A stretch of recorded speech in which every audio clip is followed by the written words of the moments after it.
네, 안녕하세요. 멘탈이 전부다 철영입니다. 네, 제가 오늘 밖에 나와 있는 관계로 평소처럼 영상을 만들 수 없어서 이렇게 촬영한 영상으로 대신하게 되었습니다.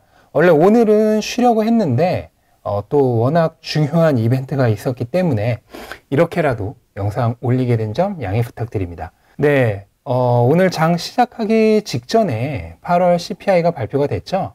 전체 CPI는 기대치보다 훨씬 높은 8.3% 상승, 근원 CPI도 기대치보다 높은 6.3% 상승했습니다. 전체 CPI는 지난달에 8.5%에서 조금 내리기는 했는데 근원 CPI는 5.9%에서 오히려 올랐죠. 이렇게 된 가장 주된 원인은 역시나 유가입니다. 그동안 유가가 큰 폭으로 하락을 했기 때문에 전체 CPI가 하락을 했는데 유가를 제외한 물가는 오히려 올랐다는 얘기가 되겠죠. 그러면 결과는 당연히 참사에 가까울 수밖에 없었습니다. 나스닥이 마이너스 5%라는 초유의 사태가 발생을 했고요. 그 외 다우, S&P, 비트코인까지 너나 할 것 없이 다 폭락을 했습니다. 근데 이거는 사실 당연한 결과죠. 왜냐하면 원래 인플레이션이 크게 내릴 것을 기대하고 미리 올랐었던 거잖아요. 근데 예상치보다 훨씬 높은 수치가 나와버렸기 때문에 그만큼 가격이 하락하는 건 당연한 결과입니다. 여기에 대해서는 제가 이미 지난주에 영상으로 미리 말씀을 드렸었죠. 그냥 그 일이 일어난 거에 불과하다고 생각을 하시면 되고 하지만 시장의 관심은 이미 다음 주 FOMC로 옮겨가 있다고 보셔야겠습니다. 그래서 진짜 방향은 CPI가 아니라 다음 주 있을 FOMC에서 결정이 날 거라고 생각을 해요. 왜냐면 물가란 것도 결국은 이 FOMC에서 금리가 어떻게 결정이 되고 또 앞으로의 금리 정책이 어떻게 될 것이냐에 대한 기대치를 반영하기 위한 선제 지표에 불과하기 때문에 진짜 중요한 거는 CPI가 아니라 FOMC입니다. 그런데 만약 FOMC에서도 파월이 매파적인 발언을 한다면 어떻게 될까요? 이번 CPI 결과를 본다면 그렇게 될 가능성이 오히려 더 높겠죠.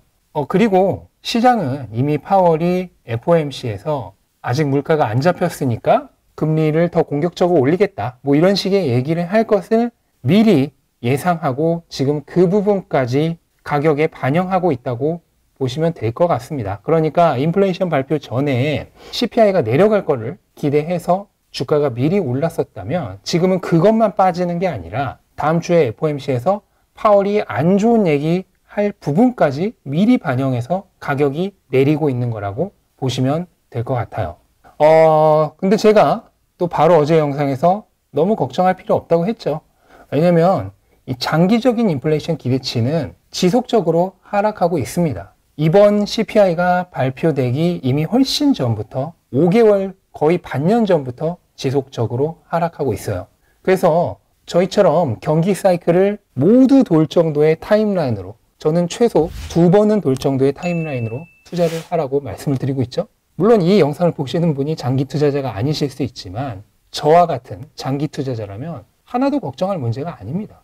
장기적인 인플레이션은 계속 하락할 거고 달러 가치는 지금은 오르고 있지만 결국 다시 하락할 거고 좋은 자산의 가격은 역시나 다시 오를 겁니다. 이번 달에 인플레이션이 8.3%가 나왔던 8.1%가 나왔던 7.9%가 나왔던 그런 거는 그다지 중요하지 않습니다. 장기적인 흐름은 크게 바뀌는 게 없습니다. 지극히 미시적인 관점으로 시장을 볼 때나 이게 중요한 문제죠. 어차피 CPI라는 것 자체도 그다지 그렇게 중요한 지표가 아닙니다. 표본을 살짝 바꾸는 것만으로도 CPI는 얼마든지 조작이 가능해요. 예를 들어서 여러분 집 앞에 국밥집만 가격을 올렸다면 그냥 그 옆집을 조사해버리면 됩니다. 그런 식으로 지표를 낮추는 것도 가능하고요. 반대로 이번처럼 금리를 올리기 위한 명분이 필요할 때라면 오히려 가격이 오른 데만 조사하면 되겠죠. 뭔가 음모론처럼 여기실까봐 여기까지만 하겠는데 하고 싶은 얘기는 그런 게 아니라 CPI 그 자체로 별로 신빙성도 없는 지표이고 그게 8.1%, 2%, 3%란 게 단기적으로나 중요하지 장기적으로는 거의 영향이 없는 숫자는 얘기입니다. CPI랑 아무 상관없이 연준이 금리를 올리고 싶으면 그 방향으로 가는 겁니다. CPI를 억지로 올리는 일이 있다고 하더라도 말이죠. 다른 지표들은 별로 상관이 없습니다. 그래서 이렇게 뭐 시장이 급격한 변동을 보이는 날이면 사람들은 또 오늘 뭐 전쟁 났나요? 오늘 빠진 이유는 뭔가요? 이러면서 끊임없이 오르고 내린다는 개념으로 얘기를 하죠. 하지만 제가 이미 라방을 할 때 충분히 설명을 드렸습니다. 주식은 그런 개념으로 보유하는 자산이 아니에요. 주식은 장기적으로 보존할 목적의 구매력을 보관하는 자산이라고 했죠. 화폐와는 그 반대의 목적인 화폐와는 다르게 단기적인 변동성은 극심합니다. 하지만 단기적인 구매력으로 전환할 예정이 없는 목적으로 구매한 자산이기 때문에 매번 이 단기적인 사용 목적의 화폐 구매력으로 환산해서 올랐네 내렸네 할 이유가 전혀 없는 겁니다. 이 개념을 완전히 통달하고 나면은 투자를 바라보는 시야 그 자체가 그냥 통째로 판갈이 되어버립니다. 오늘 같은 이런 시장의 모든 소요에서 그냥 완전히 벗어나게 돼요. 그러니까 여러분들도 언젠가는 꼭 그렇게 되셨으면 좋겠고요.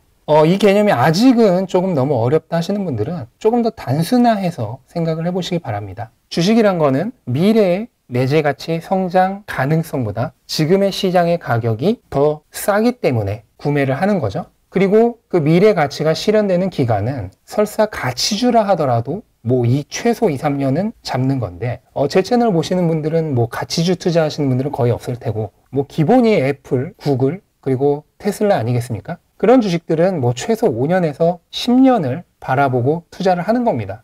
그렇다고 한다면 2022년 8월이라고 하는 그 한 달의 물가 상승률 뭐 심지어 연준이 명분을 얻기 위해서라면 얼마든지 조작도 가능한 그런 신뢰할 수조차 없는 지표 하나를 보고 사람들이 깜짝 놀라서 공포에 울며 불며 좋은 자산을 헐값에 내던져요.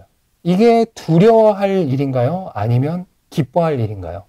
만약 오늘 같은 상황에서 심적으로 많이 흔들리신 분이라면 아직 충분한 세뇌가 되지 않은 겁니다. 제가 세뇌는 무엇으로 이루어진다고 했죠? 세뇌는 정보의 반복된 입력으로 이루어집니다. 기존의 여러분들은 기존의 체제, 그러니까 화폐 가치로 매번 자산의 가치를 환산해서 계산하고 올랐네 내렸네 하면서 공포에 질리고 하는 이런 가치관에 세뇌되어 있어요. 이거는 잘못된 정보의 반복된 입력으로 이루어진 세뇌죠. 이 세뇌를 풀려면은 올바른 정보의 반복된 입력을 통해서 덮어쓰기를 하면 됩니다. 그리고 심리적으로 흔들리신 분들이라면 이 세뇌가 아직 제대로 이루어지지 않으신 분들이에요. 그래서 앞으로 제 영상을 수십 번 더 보시면서 조금씩 점차적으로 올바른 투자 관념으로 세뇌가 되어 가실 거고 그렇게 된다면 투자가 그렇게 어려워지지 않으실 겁니다. 네, 그럼 제가 오늘은 이 촬영 환경이 특수한 관계로 조금 짧게 여기까지로 마무리를 하도록 하겠습니다. 네, 그럼 내일 영상에서 찾아뵙도록 하고요. 좋은 하루 되시기 바랍니다. 감사합니다.